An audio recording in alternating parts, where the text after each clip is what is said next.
Vamos a hablar de un término muy importante en este caso, que es lo que se llama solubilidad. Yo creo que ustedes lo han escuchado, solubilidad del agua, de alguna cosa en agua, pero la solubilidad de sal en agua. Y vamos a hablarla también, a mirarla, que también sucede lo mismo en el caso de los sólidos.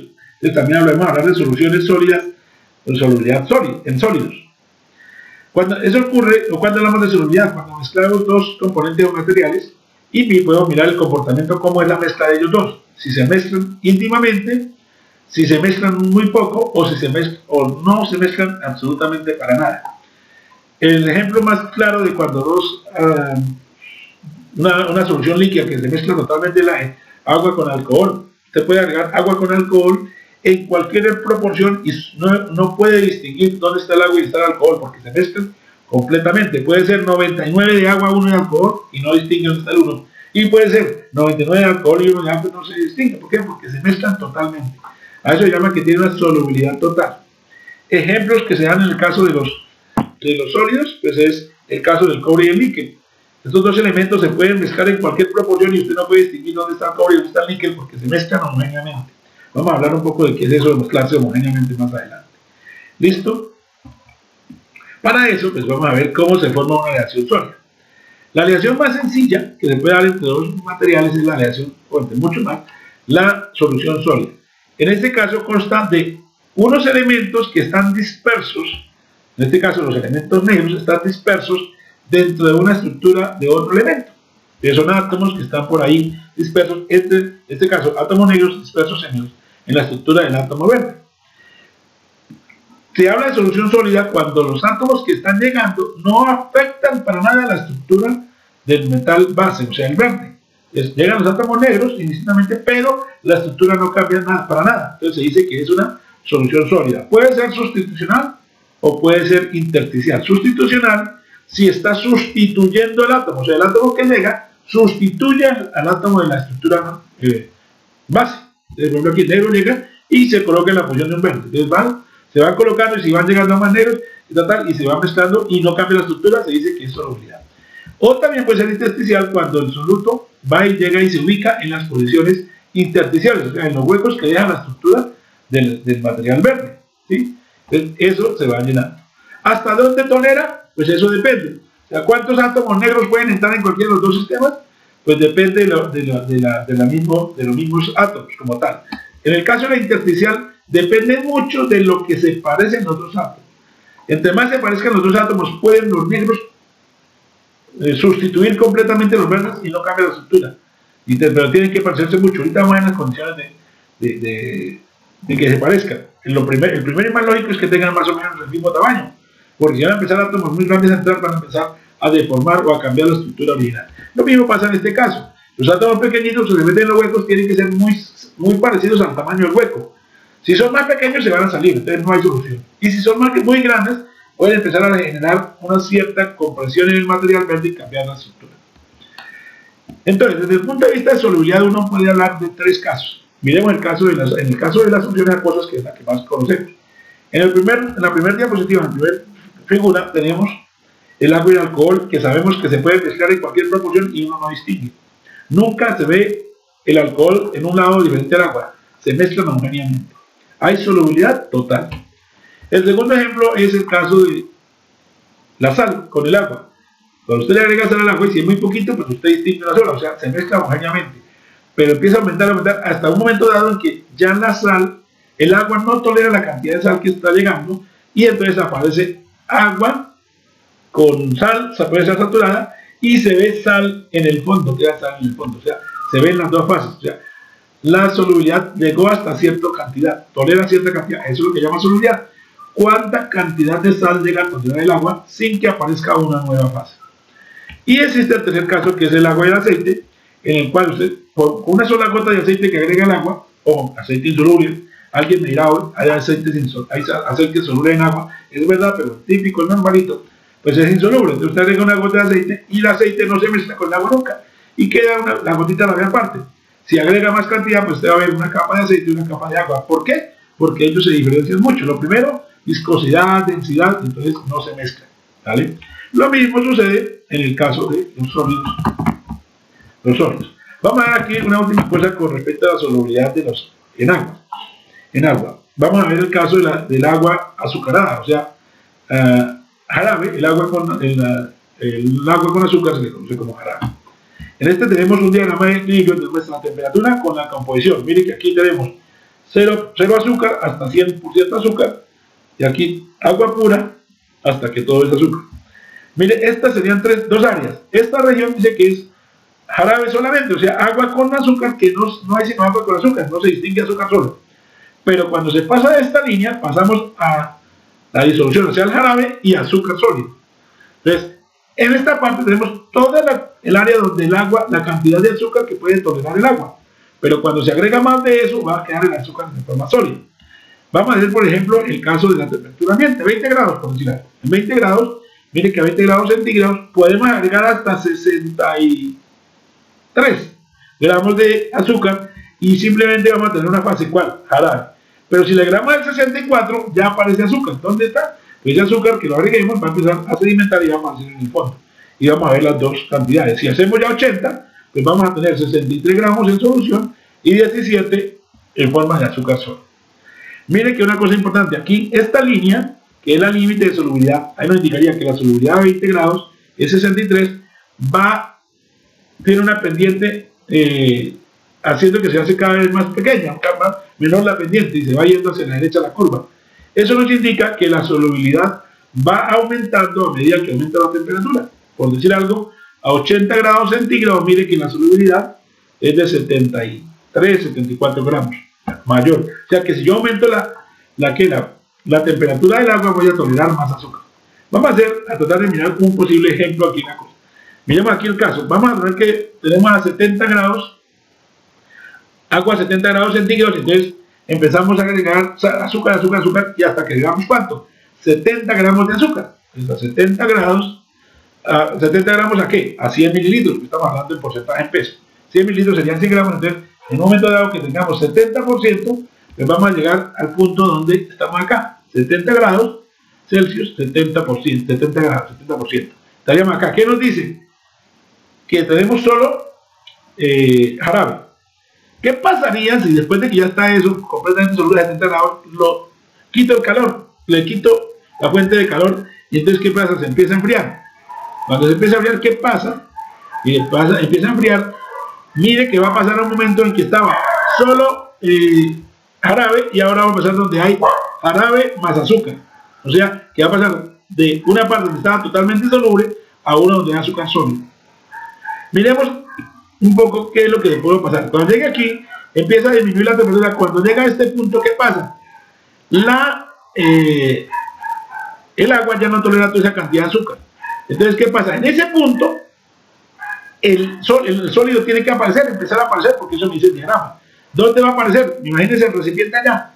Cualquiera me dice, no, aparece en el fondo. Yo siempre he visto que cuando sobra de agua está en el fondo. No, eso es después de un tiempo, pero recién pasa, todo el sistema está sobresaturado cuando está por debajo de la temperatura. Entonces, el azúcar que está de exceso va a aparecer por todo el volumen de la solución y va a precipitar y después va a empezar a sedimentar. Empieza a aparecer como precipitado y después sedimenta. Eso es muy importante porque en algunos casos, en las soluciones sólidas lo usamos para endurecer los materiales. Entonces, pasamos de un área de alta solubilidad a una cierta temperatura, dejamos enfriar y como ya no está en alta solubilidad, esa segunda fase empieza a aparecer por todo el sistema. ¿Listo? ¿Cuáles son las condiciones para que haya una alta solubilidad en el caso de los sólidos?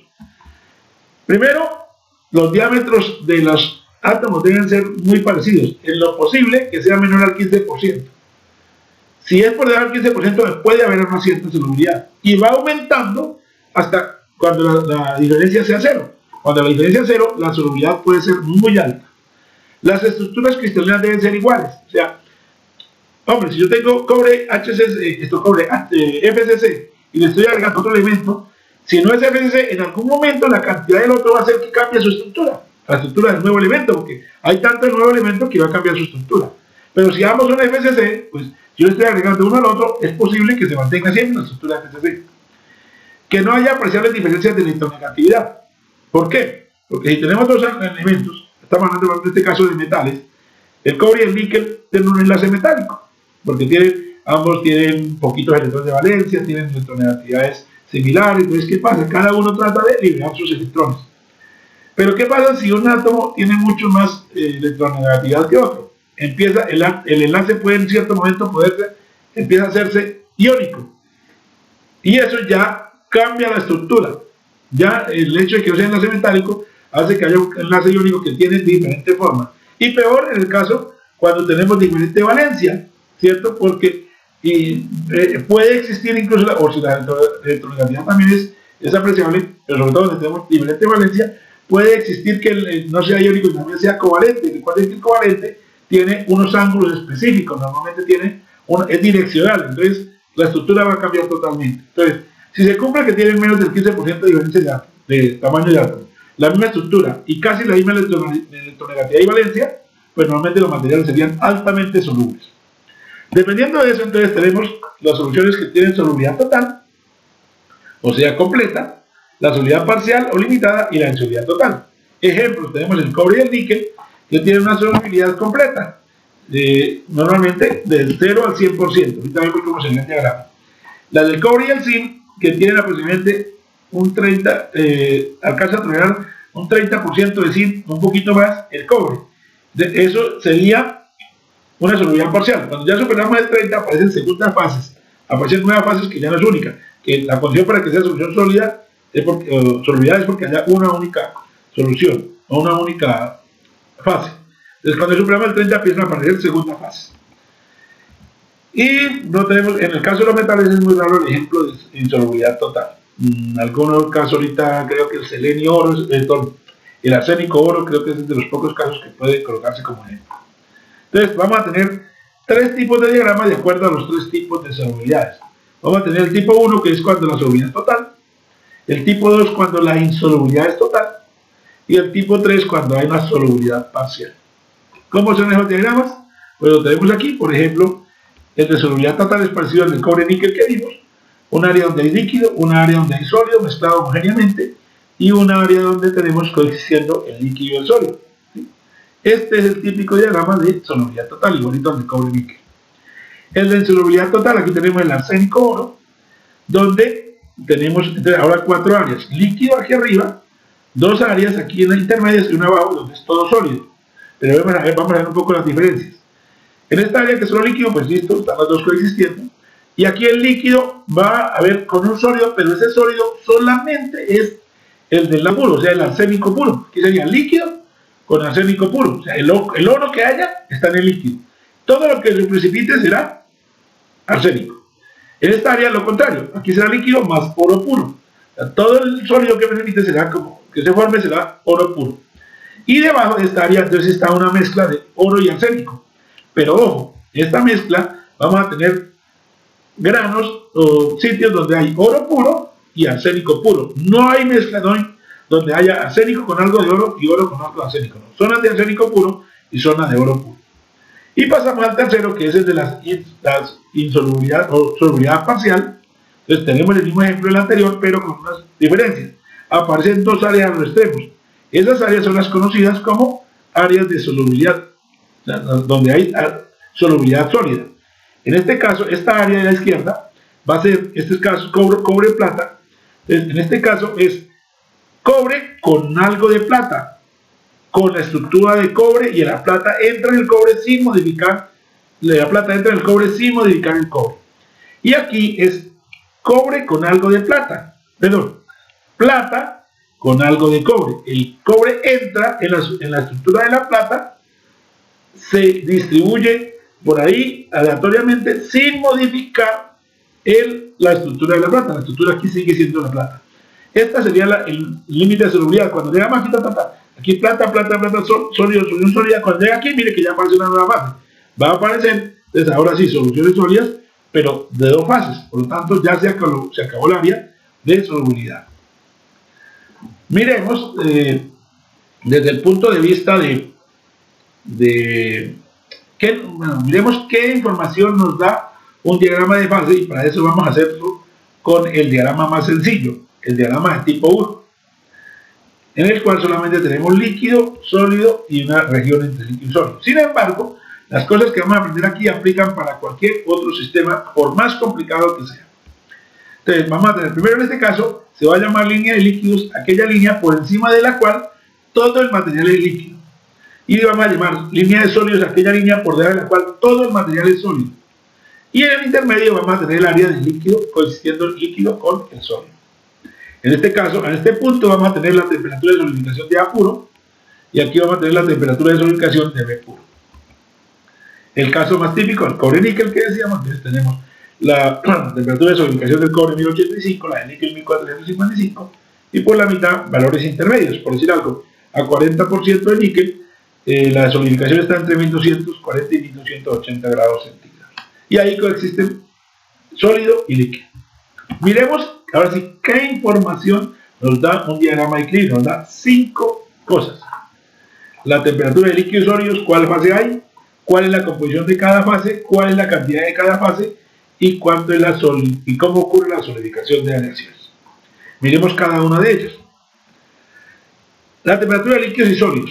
Entonces simplemente se llama temperatura de líquidos, ya dijimos, aquella por encima de la cual la aleación es líquida. Por lo tanto, nos indica en el enfriamiento cuando el líquido empieza a solidificar. Por encima todo será líquido y ahí empieza la solidificación, porque a partir de ahí va a empezar a ver sólido. Y la temperatura de sólidos es aquella donde por debajo de todo es sólido, por lo tanto es donde terminó la solidificación. Entonces, la temperatura de líquidos donde empieza la solidificación, la temperatura de sólidos donde termina, y el intervalo entre ellas se llama el intervalo de solidificación. También nos dice las fases presentes, ese fue el primero que hablamos sobre el diagrama. ¿Qué fases hay? Entonces, sabiendo las coordenadas, en este caso las condiciones de temperatura y composición, podemos decir o saber cuántas fases hay. Entonces, por decir algo, si nos dicen que tenemos una aleación que tiene, por decir algo, 60% de níquel y está a 1400 grados Celsius, estamos acá, 60, 1400. ¿Qué pasó? Pues tenemos una única fase. ¿Cuál? La fase líquido. ¿Sí? Entonces, eso nos dice cuántas fases hay, cuáles son las fases presentes. A esas condiciones solo hay líquido. Vamos a suponer que nos dijeron que a 30% y 1200 grados. 30% de líquido y 1200 grados. ¿Qué nos dice el diagrama?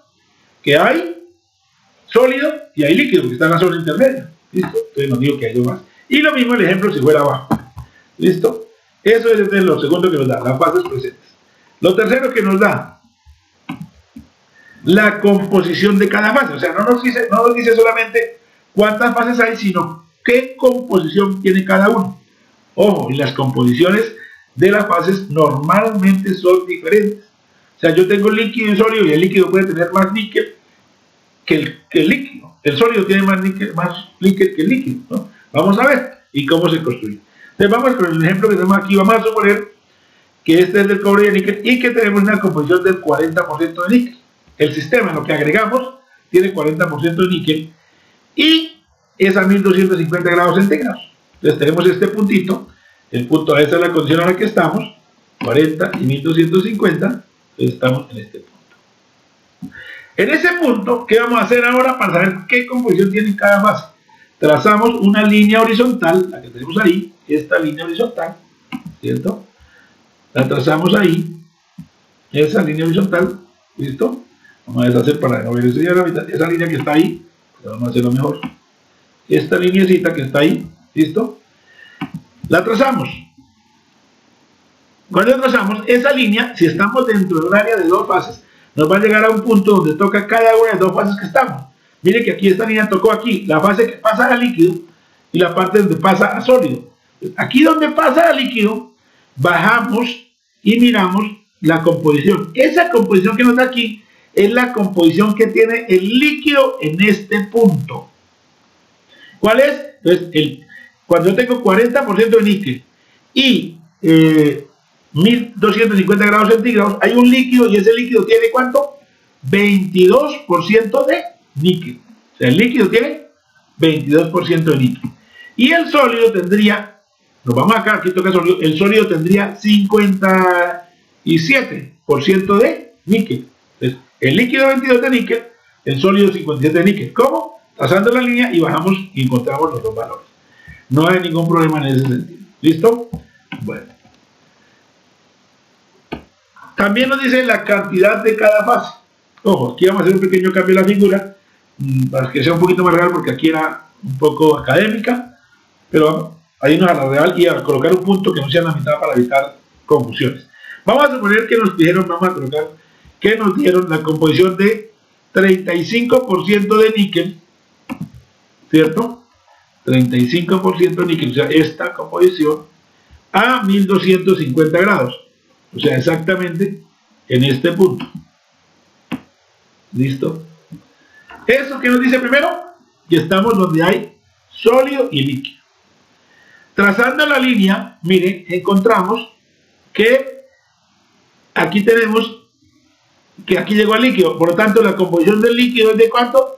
De 32% de níquel, y la del sólido es de 44% de níquel, más o menos, ¿no? Aquí nos da 35 aproximadamente, este nos da aproximadamente,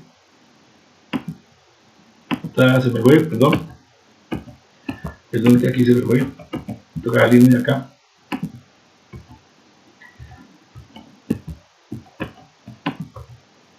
No vamos a escribir porque nos complicó. 32, 35 y 44. 35 es la composición del sistema, 32 es la composición del líquido y 44 la composición del sólido. ¿Qué vamos a ver? ¿Cómo se hace el cálculo? Entonces, hay una cuestión que llama la regla de la palanca y dice que vamos a suponer que toda esta línea es una palanca que está apoyada en este punto. Si esa palanca se divide en dos segmentos, lo que está debajo del punto, por detrás del punto, y lo que está por encima del punto.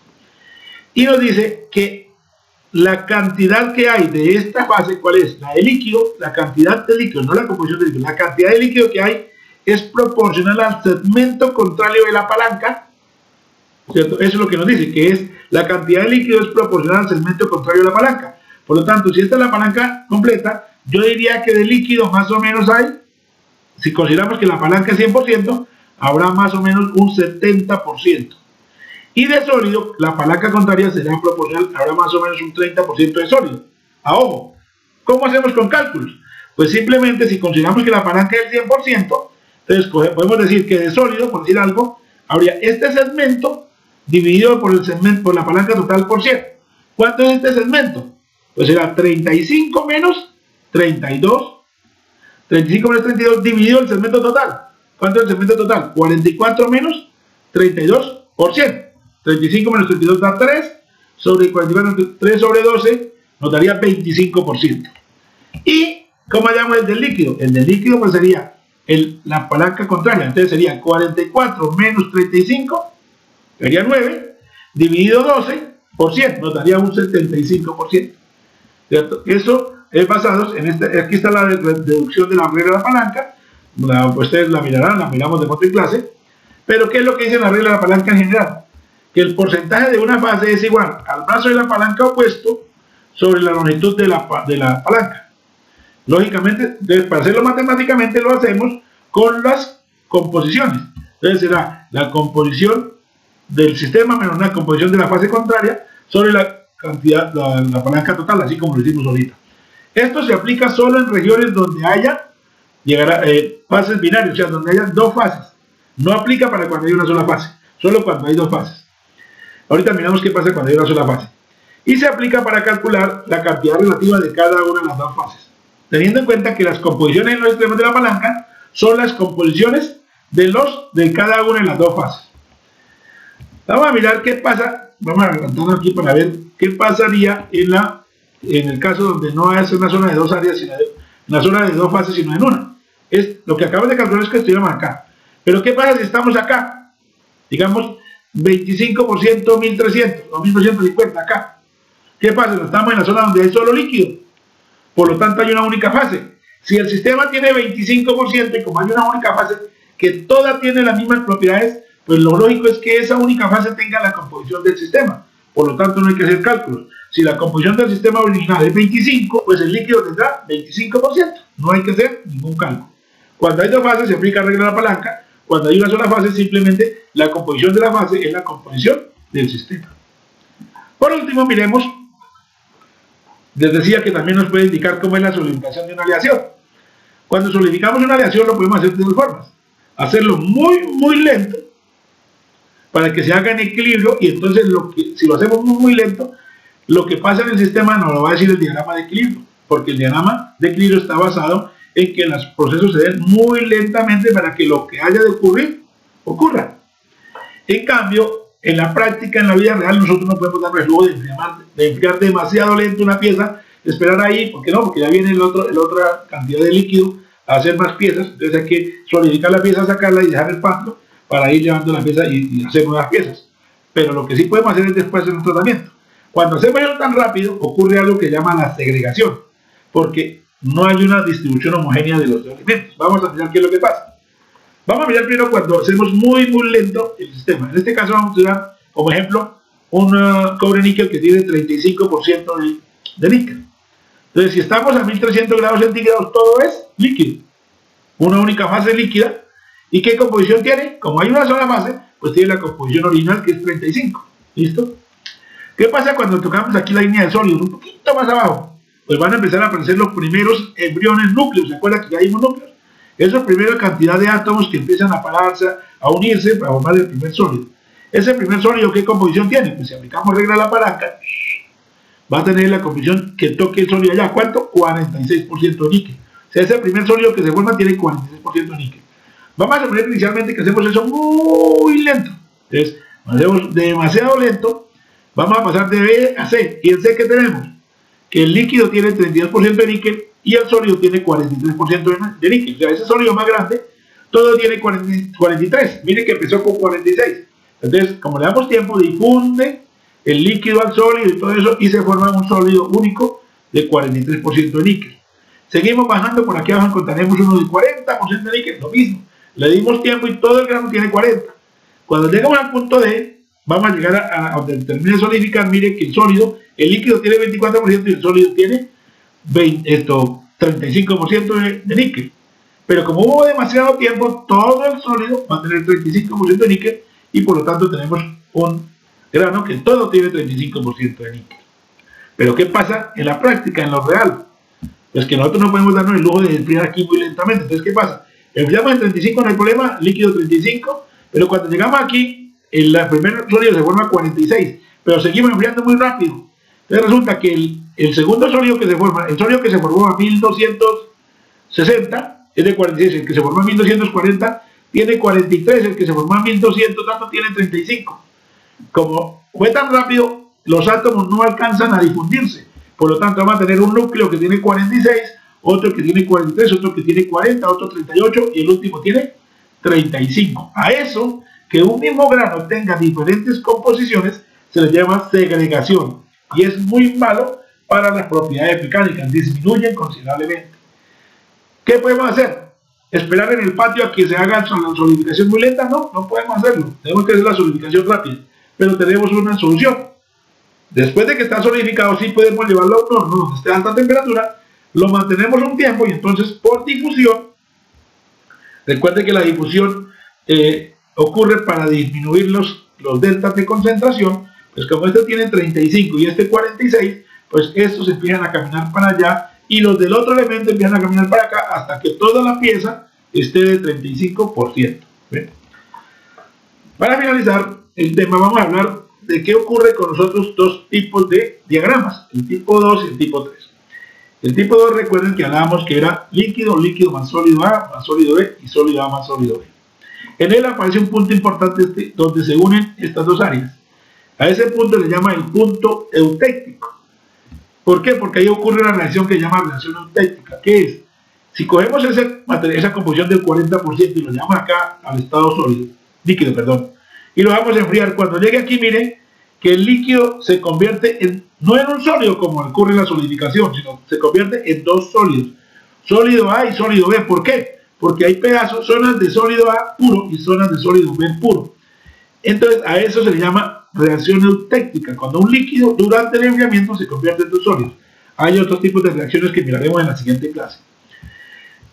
A la temperatura donde ocurre eso se le conoce como la temperatura eutéctica, en este caso no la tenemos cuánto es, y a la composición a la que se da se le conoce como composición auténtica, en este caso 40% de A, ¿vale?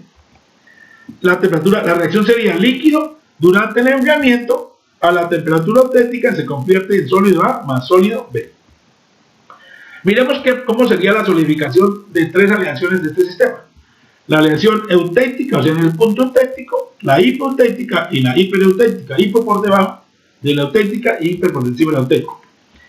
En el caso de la aleación euténtica, pues el líquido empieza a disminuir, llega hasta un punto, mire, está el líquido, está en estado líquido, llega a un punto y mire que el líquido inmediatamente se convierte en dos sólidos, A más B, no en un solo sólido, sino, mire, en plaquitas de A y plaquitas de B, que después con el enfriamiento pueden engrosarse. O sea, las plaquitas de A muy finas se empiezan a unir para formar plaquitas más gruesas y lo mismo las plaquitas de B. ¿Qué pasa en una hipoeuténtica? Por ejemplo, en este caso que está por debajo del auténtico. Entonces, en el estado alto está líquido. Cuando llegamos a esta región, ¿qué pasa? Mire, empieza a meterse en líquido más sólido A. O sea, que el líquido tiene A y B, ¿cierto? El líquido tiene A y B. Pero lo que empieza a solidificar aquí inicialmente es solo A. A ese A lo vamos a llamar A primario. Se forman granos de A. Mire, granitos de A van creciendo y aquí, miren que al final, si aplicáramos regla a la palanca, todo esto sería sólido y todo esto sería líquido. O sea que tenemos todavía como un 40% de líquido. Ese líquido que queda, que vemos ahí, a esa temperatura se transforma en euténtico. Por lo tanto, vamos a tener A primario, donde es A puro, y euténtico, donde tenemos placas de A y placas de B, ¿cierto? En el hipereuténtico, pues lo mismo, la única diferencia es que en lugar de los cristales que se forman sean de A, ahora son de B. Y el líquido remanente acá en este punto, cuando llega a la temperatura auténtica, el líquido que queda, que es esta cantidad, casi la mitad del líquido, se va a convertir en euténtico. Entonces vamos a tener granos de B y una fase donde tenemos A y B unidos, digamos, están muy unidos. ¿Unidos cómo? Como en estas figuras. Aquí tenemos el sistema auténtico de aluminio con cuproaluminio y así más o menos son capitas de un material y del otro unidos muy bien. Este es el caso de una hipereuténtica. Entonces tenemos, miren, estos son los cristales del elemento primario, en este caso silicio, y aquí tenemos el auténtico de aluminio y silicio. Miremos ahora los de tipo 3. El tipo 3 vamos a tener el mismo problema, la misma figurita que en el caso anterior del auténtico de esos, pero con la diferencia que aquí tenemos dos áreas que son las soluciones sólidas. Ya dijimos, aquí tenemos, en este caso, plata en cobre y aquí cobre en plata, un poquito de cobre en la plata. Y en la zona se llama la solubilidad y entre más grande quiere decir que los materiales son más solubles. ¿Por qué? Porque se parecen mucho más. La diferencia con el anterior es que cuando llegamos aquí al auténtico, el anterior se convertía en ¿qué? En A puro y en B puro. Ahora no, se convierte, si pasamos la línea, ¿en qué se convierte? En alfa y en beta. Alfa, ¿qué es? Solución sólida de plata en cobre. Y beta es solución sólida de cobre en plata. O sea, algo de cobre metido en la plata. Entonces aquí tenemos el líquido se convierte en sólido alfa más beta. Miremos las posibles formas de solidificar. Miremos en este caso, por aquí en este punto donde venimos muy cerca y no tocamos la línea esta de Solbus. Ahorita dijimos que es Solbus. Bueno, digamos de una vez. Solbus se conoce, miren la línea de líquidos, la línea de sólidos y la línea de Solbus es de solubilidad. Es decir, esta línea que nos indica la solubilidad que hay de plata en cobre y esta línea de solubilidad de cobre en plata. Entonces vamos a hacer ¿qué pasaría con el enfriamiento de una aleación que no alcanza a tocar la línea de Solbus? Está por acá, muy pegadita. Entonces, ¿qué pasa? Mire, está en el estado líquido, después del estado líquido, ¿qué se mete? Al líquido más alfa. Por lo tanto, empieza a precipitar, a formarse alfa, ¿cierto? Pero cuando llegan aquí a la parte baja, llega a una donde solo hay alfa. ¿Qué quiere decir? Que en este pedacito sería el intervalo de solidificación, parecido al componente puro. Líquido, aquí solidifica, y aquí ya simplemente está en estado sólido todo el tiempo, alfa. ¿Qué pasa si ya nos metemos un poquito ya donde sí, ahí tocamos la línea de Solbus? El líquido igualmente aquí empieza a formarse solo alfa, todo es alfa acá. Cuando llega aquí todo es alfa, porque miren que aquí solo hay alfa, pero cuando llega aquí, ¿qué pasa? Llegamos a la zona donde hay alfa más beta. Recuerden que alfa es solución sólida de uno en otro y después del otro contrario. ¿Qué quiere decir? Que como aquí era alfa solo, y en este punto aparece una segunda fase, no aparece por aquí por allí. Acuérdense cuando decíamos del agua Y el azúcar, cuando el azúcar estaba sobresaturado. En todo el sistema precipita y después ya de pronto se sedimente. Entonces, ¿qué pasa? Aquí en todos los granos de alfa aparecen particulitas de beta, precipita beta. La segunda fase precipita y aquí como no es sólido, no es líquido, pues no hay posibilidades de sedimentación. Donde se precipitó queda. Ese ejercicio, ese hecho de que beta aparezca en el alfa genera unas ciertas tensiones en el material y hace que el material se vuelva muy duro. Uno de los métodos para endurecer materiales es hacer eso, llevar la aleación hasta este punto donde es altamente soluble, después disminuirlo para que la segunda fase precipite y genere el enfriamiento, genere el endurecimiento por precipitación. Aquí tendríamos lo que pasaría en una que esté más acá, sería similar a lo que ocurre en la de insolubilidad total. La diferencia es que aquí, bueno, aquí empieza líquido, aquí líquido más alfa, no líquido más A, sino líquido más un elemento que tiene algo del otro elemento, o sea, será en este caso estaño con el plomo con algo de estaño. Bajamos y aquí ocurre, cuando llegamos aquí, la cantidad de líquido remanente se convierte en auténtico. Pero ese auténtico ahora está conformado por alfa y beta, no por A y B puros. Lo mismo en el auténtico líquido, llega aquí y se transforma en ¿qué? En alfa más beta. Alfa, que tiene 19,2 de estaño y el resto es plomo, y beta, que tiene 97,5% de estaño y el resto es plomo. Después sigue enfriando nomás. Bueno, hasta ahí por el momento. Les dejo la explicación de hoy. En la clase ya haremos ejercicios, que son los que aparecen a continuación. Pues nos vemos durante la clase. Les agradezco su atención, espero que estén muy atentos para el momento de la clase hacer todos los ejemplos que vienen a continuación. Muchas gracias a ustedes y nos vemos entonces durante la hora de la clase.